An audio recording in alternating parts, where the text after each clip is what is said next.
Well, good afternoon on the Saturday, the 2nd of May 26, and I'm back in the forest of Glen Ogle.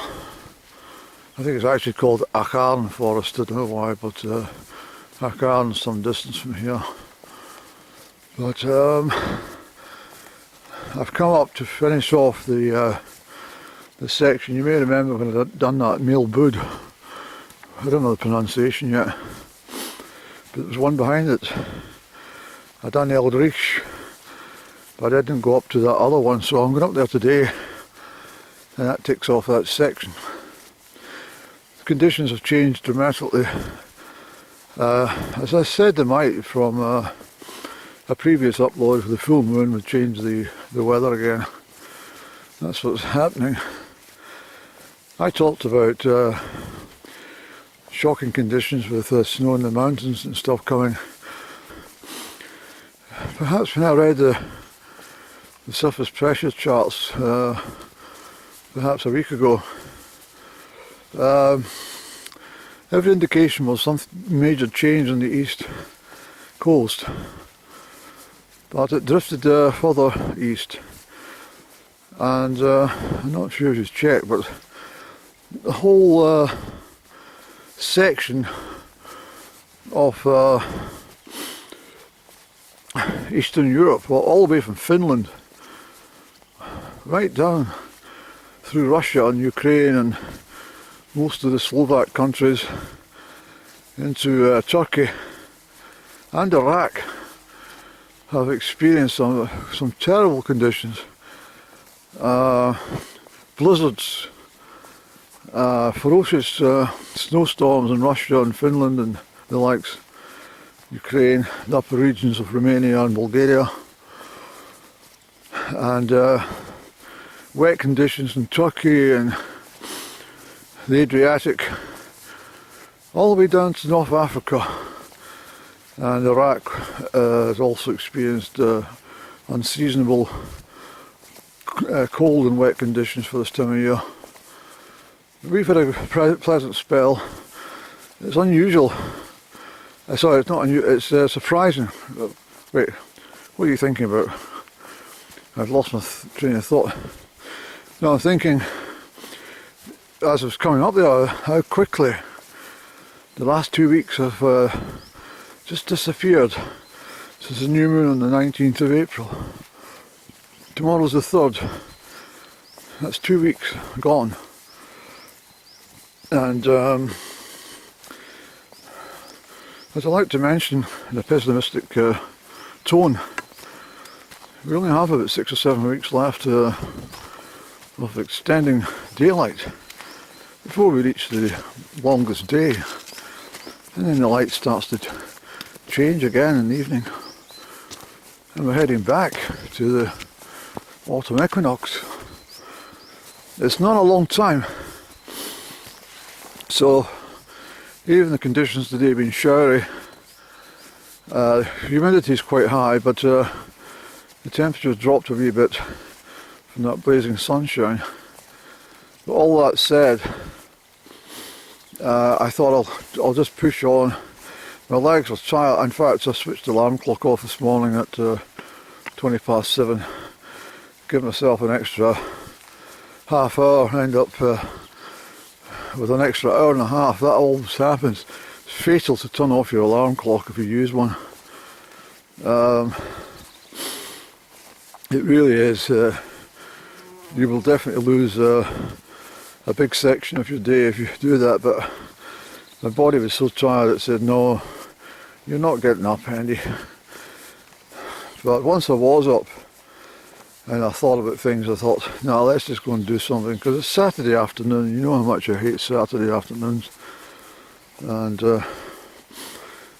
best out of the way. So this won't be a quick journey up here. I'm hoping to get the best of the weather, because there's heavy rain forecast for later and some hefty showers, but fingers crossed we manage to get everything done before the worst comes through. It's not so bad coming back down I've got my heavy waterproofs with me on the back of my shoulders on the rucksack, but if when you're heading up and get wet, it's not good, but on the way back it's alright, it's acceptable. If it had been absolutely teeming of rain, I dare say I would have said no, I'm not bothering. There's no point of soaking and not being able to see anything. So this is a long track, partly forestry, but one of the bonuses, I suppose the best way to put it, of the 21st century is the additional mountain tracks that you have, which never used to be there. You've always had estate tracks, but there's a lot more now to deal with hydropower, phone masts, and access for those horrible wind farms and stuff. Although I keep away from the wind farms where possible. But the phone mast tracks, because they've got to go up and do checks and stuff, so this is what this one's about. So it's a long way up, but it's much easier walking this. It doesn't take the fastest route, it snakes its way around the mountainside for the vehicle's sake, but the alternative is trying to get through all this shite and forest, and well, you can see how dense the forest is.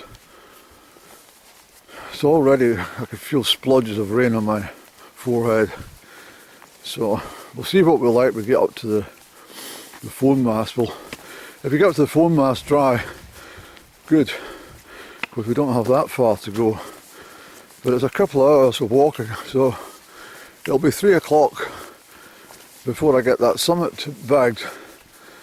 So fingers crossed we get everything done in the dry weather. So I'll speak to you later. I'll make my way all the way up this track. It's a big way up here, you know.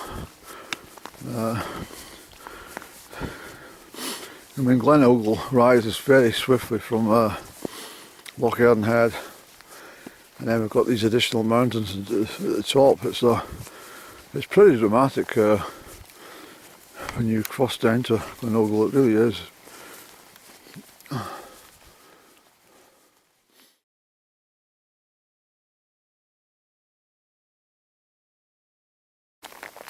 Well, it's a bit of a pity, but the rain's gotten very, very heavy indeed, and well, we're not even at the top yet, so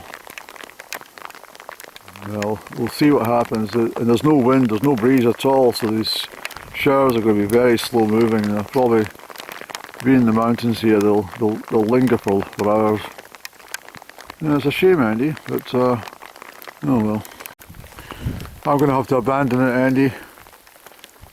Some of these pulses of rain are really heavy. I'm absolutely soaked through already. I'm not even at the summit. Well, I'm nowhere near it. We'll have to... Yeah, we're going to abandon it. There's the mast up there, which I was heading to. But it's just conditions, you can see it yourself. It's just... it's a shame. I wanted to get it done today. If there be any breaks in the sky, but it's not, it's getting worse, it's all coming in this direction. So, no, I have to stop. Oh, it's just got so miserable. I'm absolutely drenched. Everything. But I'll put my camera into the bag before it gets damaged. I've had to tuck it away. I can't do any more today, you can understand, it's absolutely awful. The forecast was clear conditions until at least 5 o'clock with odd showers, but this is thundery rain. It's terrible. Look at that. And you've still got a long way to go yet, and you're back down to the car park. You're going to be absolutely, well, bathwater stuff. Look at the rain coming through Glen Ogle and the mist rising. Oh my gosh. When I was coming up the track there was no water, and look at it now. Look at it flowing down, Eddie. That damn net office are absolutely fucking hopeless. They really are. I studied their charts today. I studied their rainfall charts. They gave 2 millimeters per hour up until 5 o'clock in the showers.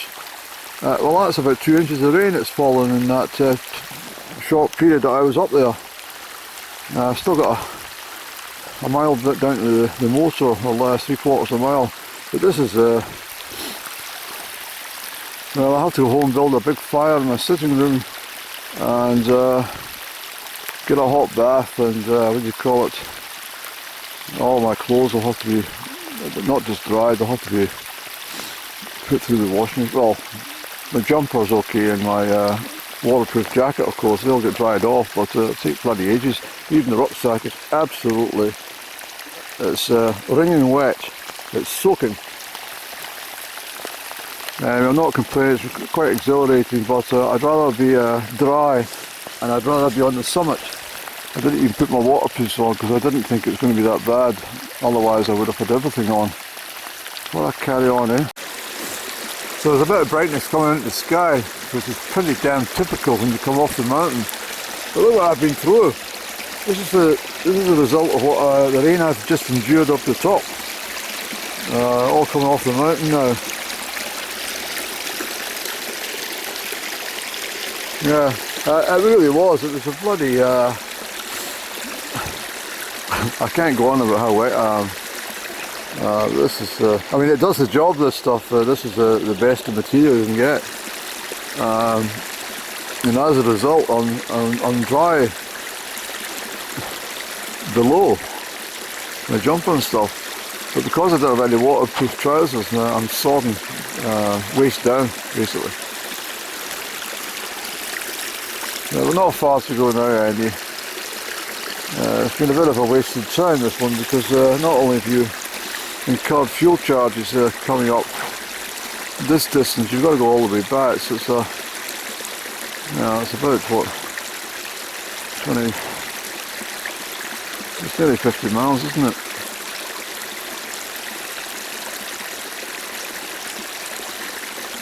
It's about 52 miles round trip to drive, and then I've walked up a couple of miles up to that top, and I couldn't go on. It just would have been insanity. It was really, I mean, just absolutely chucking it. And I can see right along there, Glen Ogle, behind the pylons, you can see the mist, you can see the clearance. So that's that, the deluge is come and gone, Andy. It's bad timing on your behalf today, I think. But there's no blue skies, so there's definitely more to come. Very much a shame for anybody. Well, it's a bank holiday weekend, isn't it, for the people who get the holiday off, and a lot of the 85 and the 84 are absolutely chocker today. Especially 84, they're all coming up from the cities and heading north, but they're just heading into weather conditions that are completely opposite from the last few days, I'm afraid. But, let's get down to the car. We can't linger, you start to get chilled, although it's not cold. Thank goodness for that. If this had been an autumn day, you'd know all about it. Yeah. Oh well. You win some, you lose some, Eddie.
Right, bit of digest there for you.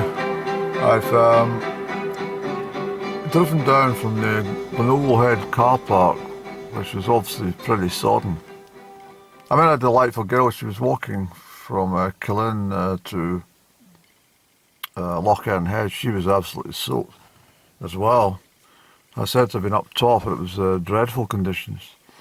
And but I noticed the sky was starting to brighten up, and it's very typical, isn't it, Eddie? Although in saying this, when I got down to Loch Earn Head, it was bone dry, and there was a bit of rain towards St Phillips, so it's just the way the clouds have been, and it's dry here. The sun's going to come out. But I'm a bit disappointed because I'm looking at the sky. I mean, there is thundery clouds all gathering sort of around about, and I think it will end up with a wet night. But can I see you at this camera? I don't know if I can see anything through it. Is it misted up any? That seems a bit better, doesn't it? Sorry about that. So it is. It's disheartening when you set out to do a particular summit, and the conditions just become just too bad to continue.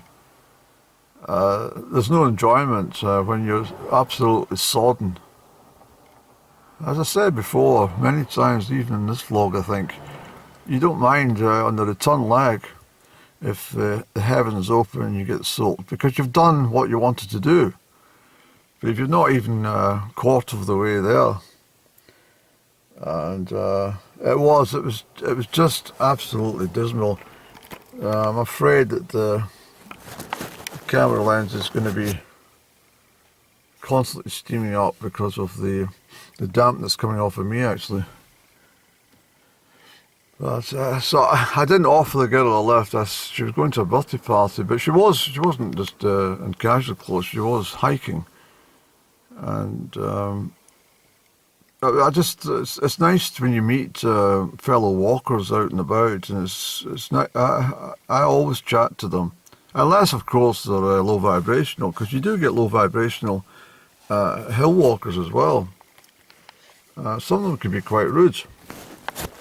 I have met these people as well, but they're very few and far between. Most of the hill walking and actual walking fraternity, in my experience, are pretty pleasant people, because they're all into exactly the same thing. And so that's what I said to her. I says, it's not the fact that I'm wet, it's just that I couldn't continue in such wet. She said, no, it's not worth it, it's not enjoyable. But I said, the good thing about rain in May is it never feels quite as cold as the rain in autumn or winter. And it's very pleasant, and the atmosphere is also very pleasant, because the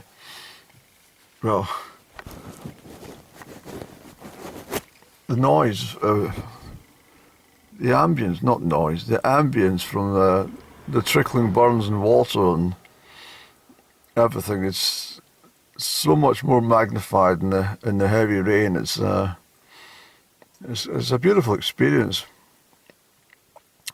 But I need to get back, and I need to dry out my rucksack. If it's conditions like this for a couple of hours down in Trethern, I'll get my rucksack onto the washing line, get a bit of airing. I'll have to wash the trousers I'm wearing. They're not dirty, but I think I will.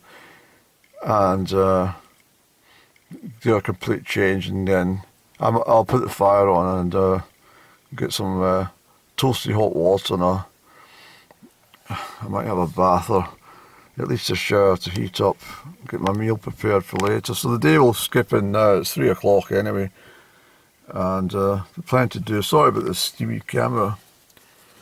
I think I was sitting in a sauna. So I have to disappoint you. I couldn't take you up to the top of the one I was wanting to do, but that's just the way it works out. And so I'm going to leave it at that. I'm sure you're fed up listening to my voice already. And we'll leave it all for another day. Well, hello again from the home address. It's the 2nd of May 2016. I've had a right old soaking today, Annie. That's probably the worst soaking you've had for a long, long while. Everything was drenched, everything. But I'm happy to say I've got a roaring fire on the go, and that should start to fire up the radiators very soon and give me some heat. I mean, it's not cold outside, but it's all the same. I need to get the temperature up in here to raise my body temperature after getting chilled in the wet clothes. So I've taken everything off, and I've stuck the what's required into the wash machine, and I put the rucksack, which everything in that rucksack was sodden. Fortunately, I also had the sense to put my coffee bags and tea bags into a plastic plastic bag. They were saved, and obviously looking after my camera was important, so it's okay. My wallet and everything is all soaking. Everything contained in that, even the jet oil, is soaking through. So I'm letting everything air. I've put the rucksack out in the line with my waterproof jackets and stuff, because obviously you don't want to store anything away when it's still damp, otherwise that will create mould. I might have to invest in a newer type rucksack, a Gore-Tex one for conditions when it is wet, because I can't go through this palaver every time I get a drenching. The waterproof jackets, which I said already is the best, because when I bought it, it was expensive, and as the retailer said, it's the one that the mountain rescue people use in wet conditions. I understand why. It is pretty good. I meant to buy the leggings at the same time, but I already had Gore-Tex leggings. I didn't see the point in doing that, but I might reconsider getting a similar leggings. But all this stuff is weight when you've got so much to put in the rucksack. So I might buy a Gore-Tex rucksack which has got a bigger volume than the one I've been using. I mean, I said before, people pay literally hundreds of pounds for hill walking equipment for single garments. It's incredible, but they like to squash them up into the size of a fist and pack them neatly into their rucksack, and it's understandable because there's so much equipment you actually need when you're out in the hills. It's quite astonishing actually, but I try to minimise what I take, but even with that, I'm still always fully laden. The only godsend was I had a sense to fold my map into its proper position, which is in the rucksack. If not, that map would have been sodden as well. So, and because it's got a plastic coating on the outer sleeve, it's been saved from any damage. Thank goodness for that. So I kind of want to recap that I was very eager to get that last summit and that whole area done, and I thought, let's just do it. It's Saturday, there's nothing happening. I checked the detailed forecast, I zoomed in, I looked, and I saw rain for Strathire, just down the road from Glen Ogle. I thought, I can chance it. I can get up there. Sorry about the background noise, it's the wash machine in the kitchen. I can get up there and down before that rain is expected to arrive. And then any showers that were made visible. They talked about just a few millimetres per hour, but that was definitely an absolute, well, it wasn't a cloudburst. Well, I've seen worse rain than that, of course, but it was absolutely hellish to be in that rain.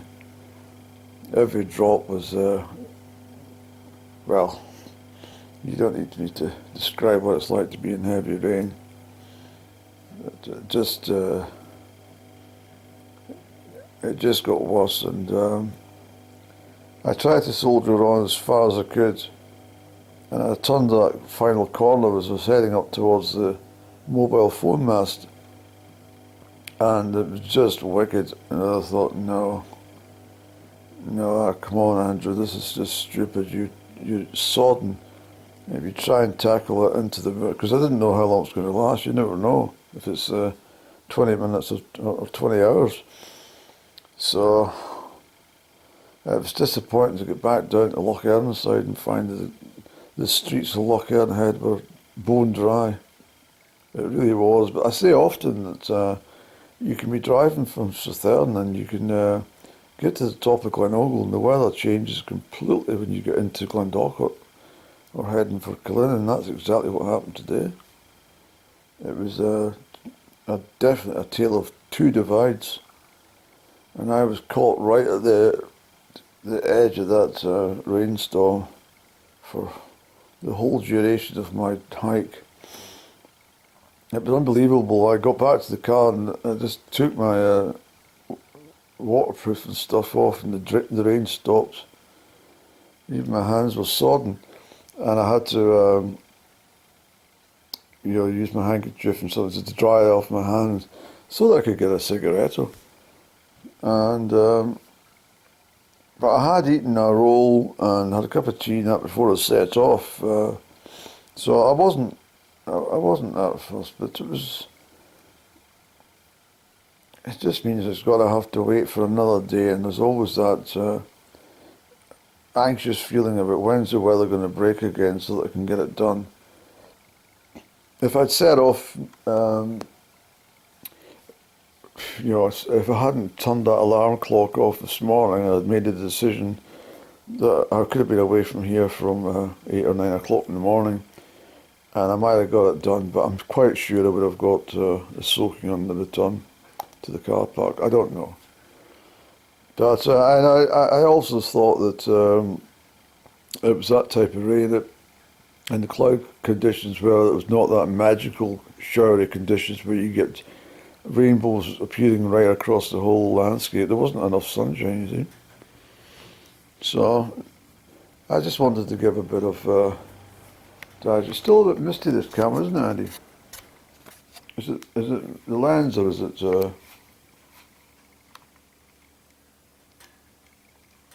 the lens, Andy?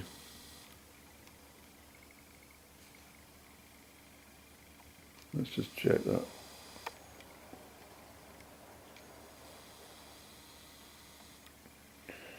I hope there's no lasting damage to this camera as a result of it getting wet, because it looks a bit fogged up, doesn't it? Yeah, it does, Andy.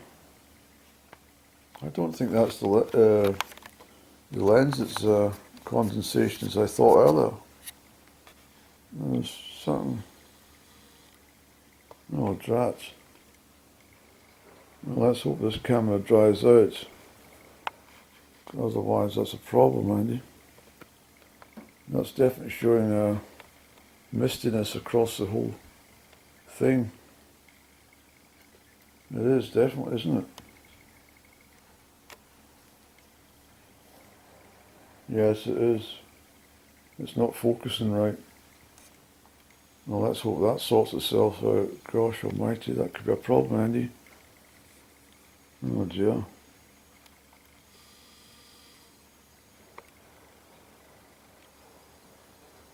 Oh, well, I'll have to let you know how I got on with this.